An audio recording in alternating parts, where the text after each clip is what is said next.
Bicarakan mengenai the various types of diplomacy in practices. Kita mulai bahwa diplomasi is the one of the important tool of foreign policy. Jadi dikatakan bahwa diplomasi itu satu dari alat yang sangat penting dalam kebijakan luar negeri. Diplomasi as a basic means by which a nation seeks to secure the goals of its national interest. Diplomasi adalah alat yang sangat penting, basic, di mana sebuah bangsa, negara itu mencari semacam tujuan kepentingan nasionalnya. Jadi tentu saja kalau kita ngomongin in practice adalah akan lebih banyak mungkin yang kemungkinan bisa saudara tanyakan, kemudian juga mengenai hal-hal yang terjadi di lapangan misalnya. Jadi mengenai main functions of diplomacy is negotiation, negosiasi. Fungsi utamanya adalah negosiasi, yang bisa diartikan secara luas sebetulnya adalah diskusi, ya.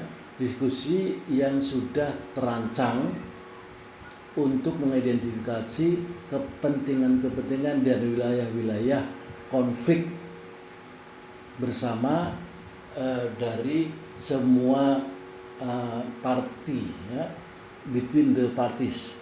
Jadi yang berkepentingan.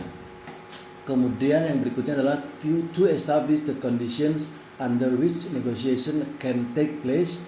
Number of other tasks are undertaken. Jadi untuk establish, untuk mengupayakan, untuk mengestablishkan situ kondisi di mana negosiasi dapat dilaksanakan dengan beberapa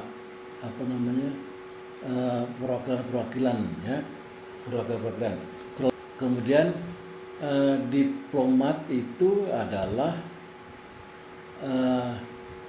sudah ada sejak zaman dulu, beginning of the human right. Kemudian diplomat adalah the act of conducting negotiation. Jadi diplomat itu adalah merupakan seni dari negosiasi, dari pelaksanaan negosiasi antara dua orang atau dua bangsa secara luas, umum, untuk bisa mempertahankan terkait dengan masalah-masalah internasional. Dari semua fungsi itu, diplomasi termasuk di dalamnya adalah bagaimana diplomasi itu bisa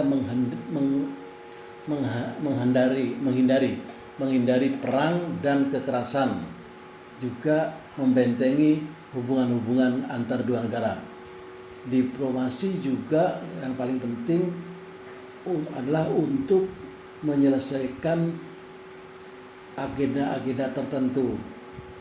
Tanpa diplomasi, maka masalah-masalah luar negeri would be abolished, tidak ada.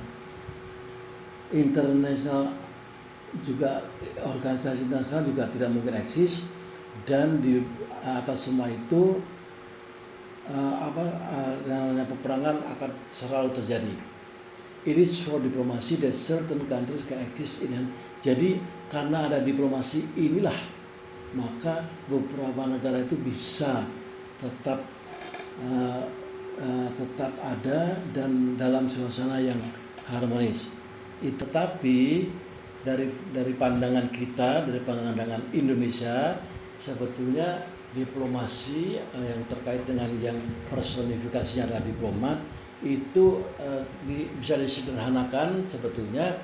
Tugasnya adalah ada 5 hal ini: representing, protecting, negotiating, reporting, dan promoting.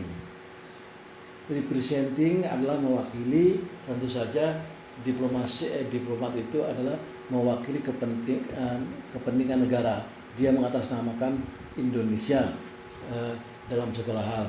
Kemudian protecting adalah dalam rangka memprotek warga negaranya maupun lembaga hukum yang ada di negara setempat.